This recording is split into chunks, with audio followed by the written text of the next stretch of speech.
Ultramarine iPhone 16 Plus about a month and a half ago. And of course the regular size iPhone 16, which I have here in teal.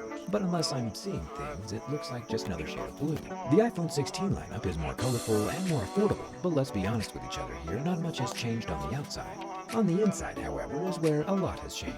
But if we jump straight to the teardown and skip the durability test, the TVA would show up at my house with a pruning baton, and we don't want that. Luckily, I still have what's left of the iPhone 16 Pro Max, and as we saw from its internals, there was a regular normal adhesive with pull tabs under the battery. Turns out that this cheaper iPhone 16 has new electrically debonding adherent under the battery that separates with an electric shock. And I cannot tell you how excited I am to electrocute an iPhone battery just to see what happens after this. Since it has an electrical debonding adherent to the battery, where if we shock it with 9 volts, it should just fall away. Fun fact, and not many people know this, inside a 9-volt battery isn't just a singular coil like you might think, but actually 6 individual stacked battery cells all wired together to make that 9 come up for yourself. Externally, the iPhone 16 looks nearly the same as every other iPhone released in the past 5 years, with 2 thin screws at the bottom. Internally, though, things are very different. The words Apple and repairable aren't normally spoken in the same sentence. Screws gone and some heat from our heat gun. We can use a super strong suction cup to pull up on the glass. I did try to use 2 suction cups at once to see if I could grip the phone easier,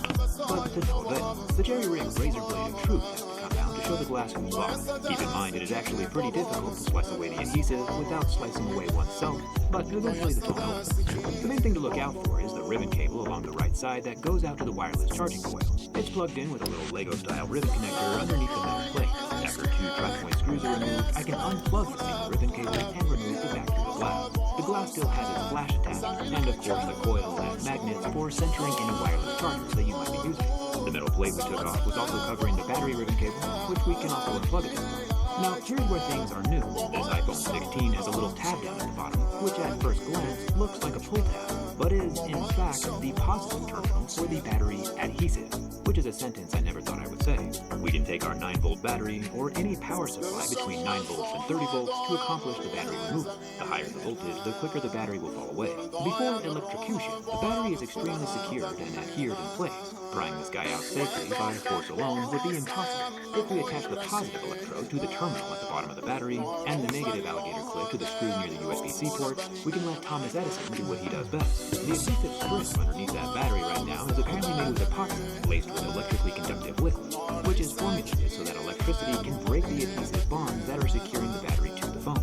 Attempting this on regular adhesive wouldn't do anything. Apple says this process takes about 90 seconds with those 9 volts, and just like all adhesives, it can take longer the older the adhesive is.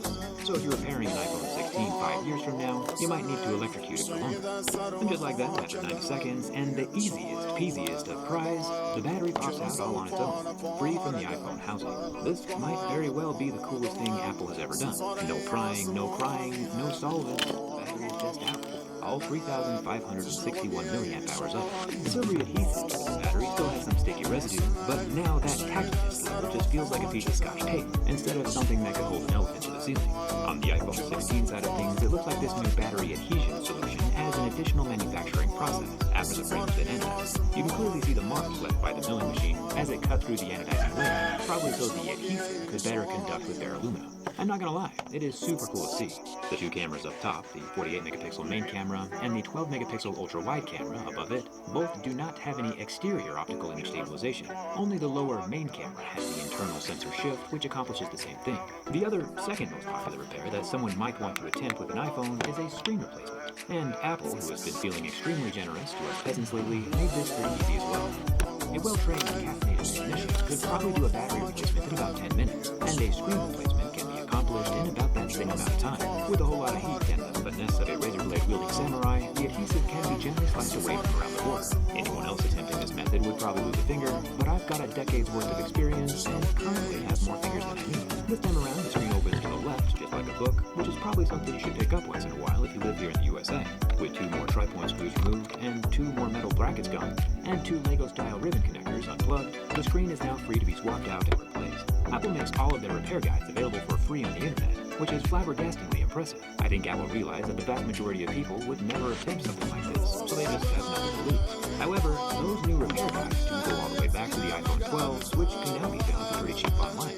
So buying an old broken phone and attempting to fix it, even just as a learning experience, is now pretty affordable. I highly recommend it. Fixing stuff is a lost art these days, but it's one of the most useful skills a person can have. case and the rear glass plugged back into the motherboard, the iPhone 16 still works as a totally new one. If you want to see the insides of your smartphone from the outsides, there's always my teardown skins.